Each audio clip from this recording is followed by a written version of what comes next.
how do you view a number of clubs diversifying from their monoline P&I origins? I think it is a very positive development. I think the clubs, often referred to as a Scandinavian model at this stage, but I think others will gradually start following. I think they are developing an edge. I think people have sat back a little bit and to suck it and see how this develops. But I think there is now some strong evidence that this model is working and ship owners like it.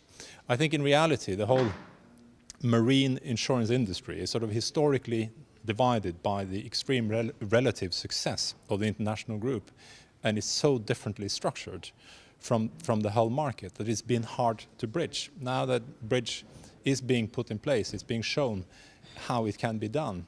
And I think it adds to the diversity in the international group. I think the clubs that offer a broader product, they have information advantages, they have relationship advantages, they have skills advantages, they have cycle management advantages. So I think gradually we will see more and more evidence that this is working. What should clubs be doing to respond to an era of lower investment returns? Well, it is something that clubs are generally responding to, and I think have been responding for a while. We have seen during the forum here that the underwriting results in clubs have been consistently improving now for a couple of years in response to the fact that you have to do better on the underwriting side. But I think also the margins are very slim in terms of the clubs are still needing to build capital in order to offer or risk financing for the considerable growth in world shipping that we're still seeing.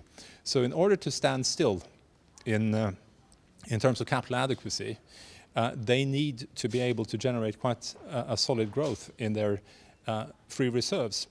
And I think this require consistent work on pricing models.